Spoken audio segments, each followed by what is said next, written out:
Hola, mi nombre es Yasmina Alejandra, estudio en la Facultad de Filosofía y Letras de la Universidad Autónoma de Nuevo León y también soy parte del colectivo Touch.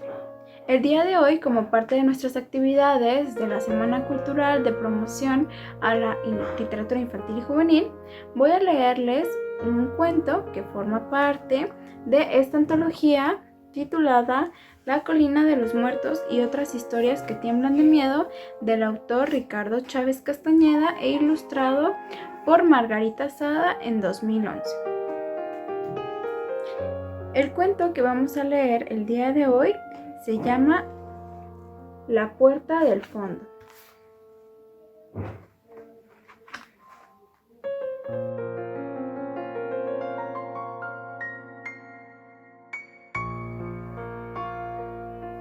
La puerta del fondo. Lo de la venta, nos dijeron mamá y papá por la noche, es porque hay demasiadas cosas en esta casa. A la mañana siguiente creí que había sido solo un mal sueño. Cuando salí de mi habitación, sin embargo, me encontré a todos mis hermanos inmóviles en el pasillo, viendo la prontitud con la cual mi mamá y mi papá iban de la estancia a la puerta y de la puerta a la estancia moviendo cosas. Miren, acababa de decir mi papá señalando las pilas de libros que desbordaban las estanterías y señalando también todas las pinturas que colgaban de la pared llenándose de polvo.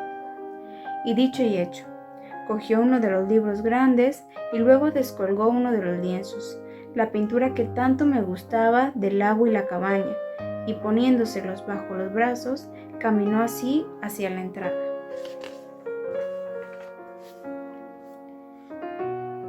Hay demasiados cubiertos y platos y adornos, confirmó mi mamá mientras caminaba de la cocina al comedor, abriendo cajones y señalando todos aquellos objetos de los que hablaba. Muchas cacerolas, demasiados jarrones, un cuento de nunca acabar con tantos y tantos utensilios que nunca usamos. Nuestros papás habían decidido poner en venta las cosas que sobraban. No es por dinero, nos repitió papá minutos después. Entiéndanlo bien, lo que queremos es deshacernos de la abundancia, así que tenemos que darlo todo muy barato para poder ayudarle a la gente a comprar. Papá lo dijo porque nosotros también íbamos a tener que seleccionar lo que nos sobraba. Demasiada carga en nuestro barco, murmuró entonces mi mamá aquello del barco. Sobrepeso, ¿ven? Y cogiendo entre sus brazos 8 cojines, caminó hacia la puerta principal y los arrojó al patio. Si no queremos hundirnos, hay que echar por la borda todo lo que sobra. Mis hermanos y yo caminamos tristemente hacia nuestras distintas habitaciones, viendo de reojo la puerta del fondo, mientras mis papás cargaban hacia el jardín más cuadros y más libros, y casi todas las vajillas y todos los abrigos del ropero. ¿Cómo descubres lo que te sobra?, me preguntó mi hermanita cuando entré a su pieza. Ella tenía su muñeco de peluche favorito entre las manos, y con lágrimas en los ojos parecía estárselo preguntando a él. Yo tampoco lo sabía. Llevaba mucho tiempo poniendo mis pertenencias sobre la cama y luego iba arrojando al piso, de verdad arrojando, como si encima de la cama fuera el barco y debajo fuera la mar, lo que creía que ya no necesitaba.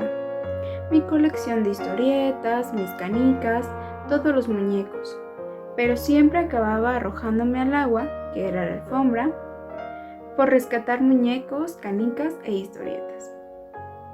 Creo que lo importante no es elegir lo que se puede soltar, murmuré sin saber lo que estaba diciendo, pero sabiendo que no podía dejar a mi hermanita así, sujetando con tanta fuerza el elefante de peluche, sino de reconocer aquello de lo que no te puedes soltar. Mi hermana me miró sin comprender. A ver, le dije, intenta soltar al señor elefante, pero no pudo. Y entonces le dije que lo pusiera sobre la cama. ¿Ves? Primero tienes que ir poniendo en tus manos todas tus cosas y luego debes tratar de soltarlas. Al final, lo que esté en el suelo es lo que pudiste dejar, lo que te salió de las manos, lo que te sobra. Mi hermana se enjuagó las lágrimas con el dorso de la mano, me sonrió y luego le dijo al señor elefante que si le ayudaba a elegir. Salí de su cuarto y en mi pieza, tirando todas mis pertenencias fuera de la cama, empecé a hacer lo que le acababa de enseñar a ella. No sé cómo les fue a mis demás hermanos. Supongo que mal por la expresión de su rostro cuando aparecieron en el jardín extendiendo con mucho cuidado sobre el pasto su ropa, sus carteles, sus cajas de metal, sus zapatos. ¿Estás segura?, le dijo mi mamá a mi hermana cuando ella dejó su flauta transversa. Claro que no estaba segura ella, ni yo al dejar mis peces con todo y pecera, ni mi hermano mayor al desprenderse de su autopista eléctrica, ni todos mis hermanos al ir poniendo en el jardín los juegos de mesa, el telescopio, los vestidos de holán.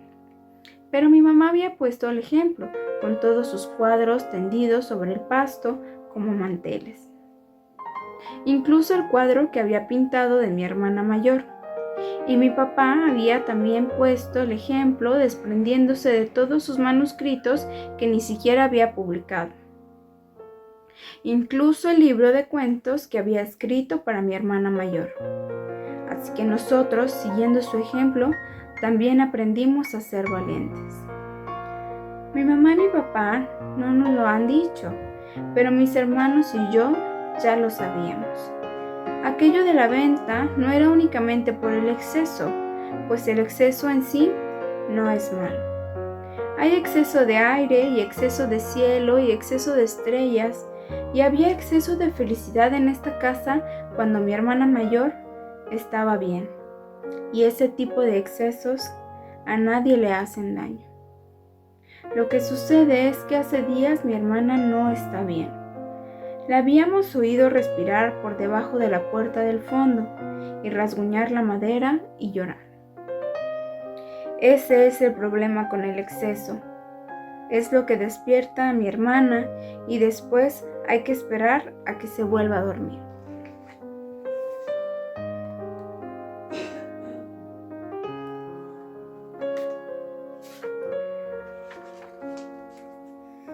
Bueno, a mí me lo han contado mis hermanos grandes, porque desde que yo nací, mi hermana no había despertado. Hace 13 años para ser exactos. ¿Cómo es?, pregunté hace una semana cuando empezamos a oírla ir y venir del otro lado de la puerta del fondo. ¿Quién? Pues mi hermana mayor. Se lo he preguntado a mis hermanos grandes y ellos siempre responden igual. No lo quiere saber. Y entonces ya no les hago la otra pregunta. ¿Y es mala? Cuando el exceso de cosas de la casa estuvo al fin en el patio, mi papá comenzó a revisar las pequeñas etiquetas en donde habíamos puesto los precios de cada pertenencia. Bien, iba diciendo hasta que de golpe se detenía, levantaba un objeto y murmuraba, no está bien, y le devolvía el objeto demasiado caro a su dueño, reconviniéndolo. Recuerda que queremos que se lo lleven, de modo que el dueño del objeto, con lágrimas en los ojos, tenía que tachar el precio anterior y encimar otro sin tantos números. Al llegar al señor elefante, sí, al muñeco preferido de mi hermanita, mi papá lo levantó, leyó la etiqueta que tenía pegada en la trompa y luego le regresó el peluche. Quédatelo. Mi mamá miró a mi papá con cara de pregunta y él se acercó a ella y luego le dijo algo muy bajito para que no lo oyéramos, pero yo sí lo oí. No le puso precio, susurró mi papá a mi mamá.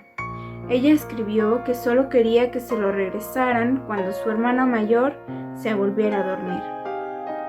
Al mediodía, la gente del barrio llegó a nuestra venta de jardín y se lo llevó todo. Compraron nuestros cuadros y libros y pecera y autopista y telescopio y vajillas y cuadros y vestidos de holán. Y entonces esos mismos cuadros y libros y pecera y autopista y telescopio y vasijas y zapatos y vestidos de holán se convirtieron en unos cuantos billetes arrugados que mi papá aisló en la mesa del comedor. Todos queríamos ser fuertes, pero era raro estar comiendo sin los platos en la mesa, sin los cuadros de mi mamá en las paredes, y sin los libros de mi papá esperándonos en las estanterías, con la promesa de contarnos una historia esa noche y todas las noches hasta el fin del mundo. Ocupados, como estábamos en llorar silenciosamente, no le prestamos mucha atención al triste lamento de mi hermana que salía por debajo de la puerta del fondo. Lo que recuerdo es que nos quedamos recostados en la mesa, y así estuvimos toda la noche, llorando y luego oyéndola y luego llorando. Lo que nos despertó, sin embargo, no fue mi hermana. Y la verdad es que eso estuvo bien, porque aunque mis hermanos no me habían dicho nada, yo había oído que mi hermana se lo comía todo, que cada que despertaba era por hambre y que no había que darle nada hasta que se volviera a dormir, pues si comía algo, cualquier cosa, entonces seguiría comiendo y comiendo y comiendo sin parar. Nos asomamos por la ventana y vimos entonces que toda la gente del barrio había regresado y estaba allá afuera. Era increíble. Se estaban llevando el buzón, se estaban llevando la reja y se estaban llevando el jardín pedazo a pedazo como si fuera un verde pastel. Mi papá salió a decirles que la venta se había acabado. Se acabó, gritaba y rechazaba el dinero que le estaban dando. Y fue cuando sucedió lo increíble. Entre varios hombres cargaron a mi papá y se lo llevaron. Mi mamá lanzó un alarido y abrazó a mi hermanita. La gente fue arrancando las paredes, los marcos de las ventanas, y cuando sacaron la puerta principal de sus gozones, mi mamá nos gritó que nos quería mucho. No pasó casi nada de tiempo antes de que mi madre desapareciera entre el gentío. En un abrir y cerrar de ojos, ella desapareció. Después vi cómo se llevaban todo lo que restaba de la casa, incluso el piano, la mesa, la vitrina, el tapiz de las paredes y la madera del suelo. Cuando se llevaban a mi hermano en hombros, él me miró sin decir nada, pero yo leí en su mirada una súplica: cuídala. La casa se había convertido en un esqueleto de casa, sin techos, ni lámparas, ni recubrimiento en las paredes. Era como un cadáver, una casa amortajada, con el dinero que había dejado la gente en el suelo a cambio de las cosas que se había llevado. Entonces las personas me descubrieron al mismo tiempo que a la puerta del fondo donde estaba recargado. Yo estaba ahí con los brazos abiertos y las piernas abiertas como si fuera un tache o una cruz. ¡No!, grité, y en ese grito quise advertirles que al fin se había dormido, que no hicieran ruido, que nos dejaran en paz, porque así mi hermana tal vez no se despertara durante muchos y muchos años.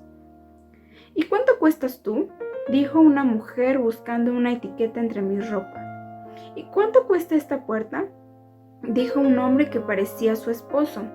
¿Y qué hay ahí? ¿Qué hay detrás de la puerta?, empezaron a gritar varios niños que parecían tener mi edad. «No quieres saber», alcancé a murmurar mientras una mujer me arrastraba hacia el jardín.